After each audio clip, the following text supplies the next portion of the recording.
All right. So we're videoing for Kalia again today. Hey, Kalia. Hi. Everybody say hi, Kalia. Hello. Hi. All right. Today we are in Lesson 19 in your green book. It's page 67. And we're still in the period of the Judges. Last week we talked about how there was that period. So, like the Israelites, they escaped Egypt. They finally got to the Promised Land. And then there was several hundred years between when the Israelites got to the Promised Land and when they finally had a king. And that period of time we call the period of the Judges, because God just kind of sent these individual little, they weren't really kings or governors or anything. They were more just like... Did we do Gideon, or was that Sunday school? Yeah, we did Gideon. Yeah, it's probably hard for you guys to keep track between this and Sunday school. Do we have any homework? No, we didn't for today. Okay, I thought we didn't. No, I was kind and didn't give you guys any this week. So anyway, yeah, there was a period of the Judges. I'll get to you in a second, Josiah. And then in the period of the Judges, this is a story within that time frame, story of Ruth and Boaz. And we find that whole story in the book of Ruth in the Bible. Just a 4-chapter long book, a pretty short book, but a great... in the Old Testament. No, it's not the shortest in the Old Testament. One way I remember Joshua judges Ruth is because I remember it sounds like Joshua judges Ruth. Like he judges. He That's judges how I Ruth. remember it. Mm-hmm. It'd be interesting since we have a son named Joshua and my wife's name is Ruth. So. Josiah. Why? This is off topic, but Mm-hmm. why do we skip Judges? We didn't totally. We touched on it. We Now summarized you just need a son named Judges. Right, yes, son named Judges. That'll be our next one if we have It will? Good. I hope But- I name him Judges. To your question, Josiah, I mean, there's so much material in the Old Testament. Unfortunately, we can't cover it all, but you can certainly read it for yourselves. So, I am going which to I read would, it. yeah, I'm awesome. almost 2 Judges. I would certainly encourage you guys to do so. I'm about to get to Judges. Cool, good, awesome. All right, yeah. So we hear the story today of Ruth and Boaz, and like it says on the top of your page there on page 67. So this would take place about 11th century BC. So we're looking probably maybe 100 years or so before King David, somewhere around there, maybe even less than that. Josiah? One more thing. We read a story today about something that was 79 AD.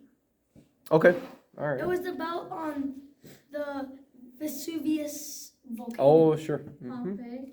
Wait, Pompeii, yeah. Pompeii. In Italy? this is almost off top. This is off top. Okay. Almost. This is, but Uh-huh. my initials almost spell my nickname. What are your initials? B-E-C. Oh, B-E-C. Oh, Okay. My Almost initials spelled. are almost Yeah, KFC. If my first name starts with a K, my initials would be KFC. That'd be funny. All right, so looking at the little introduction on the top of your page, it says, during the period of the Judges, Israel's lack of faith in God was repeatedly on display. We talked about that last week, just this constant cycle. Yet, lest we get the idea that everyone had completely abandoned the Lord, God gives us a glimpse into the life of Ruth and an awe-inspiring expression of faithfulness to God, even by someone who is not an Israelite. As he works in the lives of his people, God continues to show his faithfulness to the promise of the Savior that he made to Adam and Eve, Noah and Abraham, and all of his descendants. All right, so there you got your little timeline just to kind of help you keep track of where we're at. It shows Gideon. We heard about him last week. So we're somewhere in that time period, probably between 1200 and 1100. But we don't know the exact dates, although I guess you could kind of base it off the fact that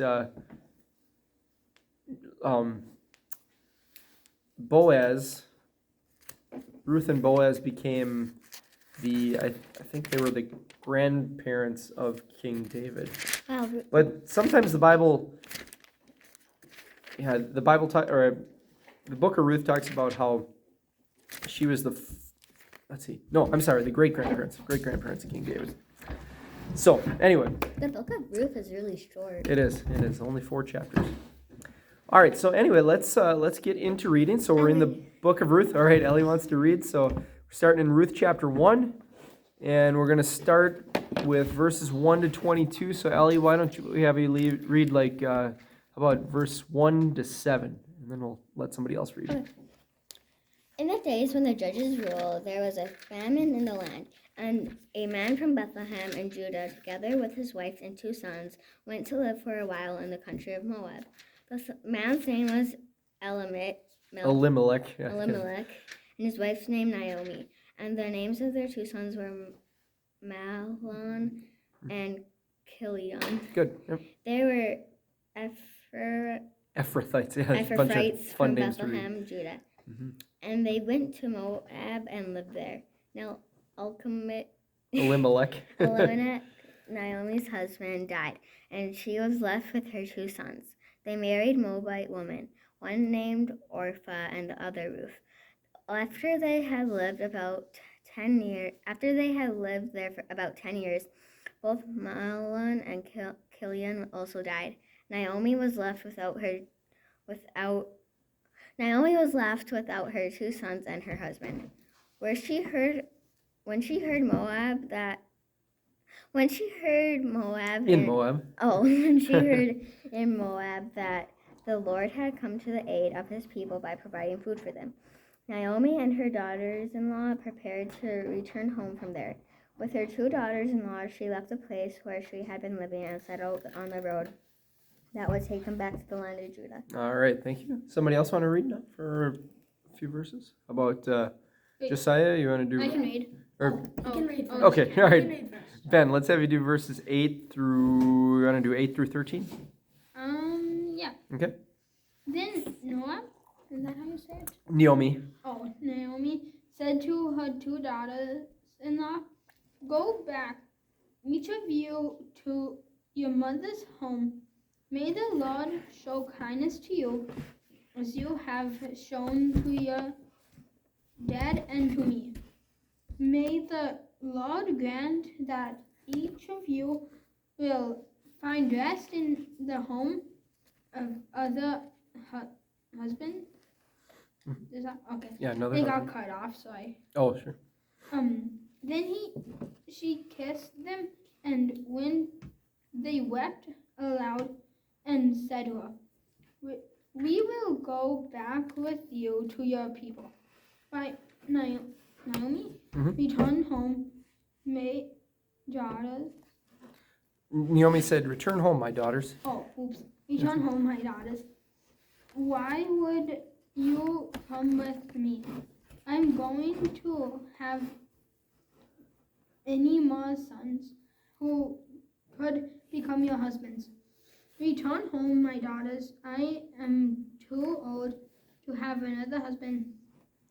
Even if I thought there was still hope for me, even if I had a husband tonight and then gave birth to sons, would you wait until they grew up?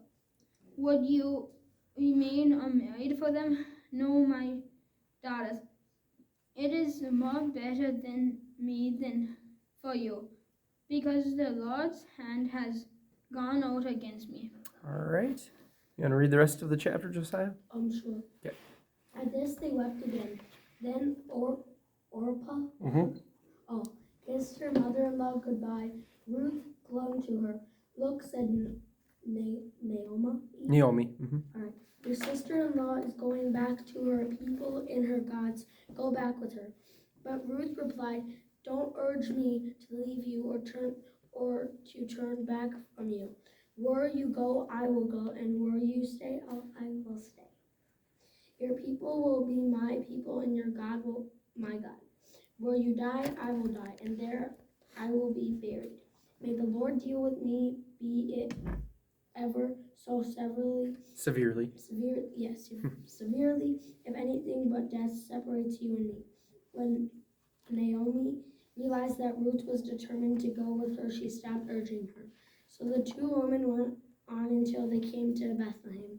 When they arrived in Bethlehem, the whole town was stirred because of them, and the woman exclaimed, "Can this be Naomi?" "Don't call me Naomi," she told them. "Call me Mara, because the Almighty has made my life very bitter. I went away full, but the Lord has brought me back empty." Why call me Naomi? The Lord has afflicted me. The Almighty has brought misfortune upon me. So Naomi returned from Moab, accompanied by Ruth the Moabitess. So, Moabite woman, basically. her daughter-in-law, arriving in Bethlehem as the barley harvest was beginning. Barley horse. So Yep. does Mara or Mara or something? Does that mean like bitter? Yeah, it means bitter, in Hebrew. How did it say it? Mara or Mara? He said Mara, but Mara would be how it's I pronounced. had an old friend named Mara, but she moved away. Yeah, it's funny. There are girls named Mara today, We learned about barley too. I should have said it right instead. but that's all right. I just read so fast I thought it said bear. If you don't look at it right, it's Right. Oh, we're supposed to keep it. What's that? I actually showed it. we have to read more. Oh, I went back to it. All right. So anyway, so we hear just basically summarizing what we read. So there was Naomi. Her husband was Elimelech, and they had two sons. Their sons got married. They moved to Moab, which was a area. I'm trying to think. I think it's kind of like southeast of Israel, if I can remember right. And they lived in that region, but then Naomi's husband died, and then her sons died also, so it just left. I mean, it was the three ladies. It was Naomi and then her two daughters-in-law, and they were going to head back to Bethlehem because that's or Naomi was, because that's where she was from. And she told the two daughters-in-law, go, be with your own people. But Ruth said, no, I want to come back with you. And she said, your God is going to be my God, and I'm going to live with you. So, looking at the questions, yeah. Do you know where pencil sharpener is? Yeah, there's one in the closet there. Before I was trying to figure out what smelled like lemon, and then I saw the tag of a tea, and Oh, I'm right. like, oh. Yep, lemon tea. Lemon tea's good. Yeah, I like it. My dad drinks it before he has praise team on Sunday morning. Yeah, it's good for your voice. I have like a mint, like it's like a foam mint or something. Okay, I drink that. okay, cool. We'll pause this for a second.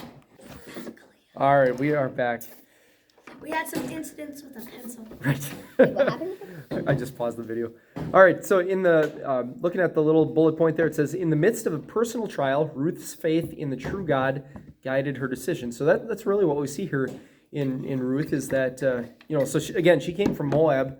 One thing I didn't mention in regard to that, coming from Moab, her people would have worshipped foreign gods, like foreign idols.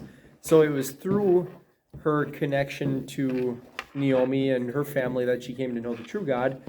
And so obviously, she came to believe in him, and that's why she said, I'm going to go back with you to Bethlehem. Your God is going to be my God. She was saying that, I'm giving up those false gods that my people worship in Moab. Oops. Oh, sorry. That's all right. Oh,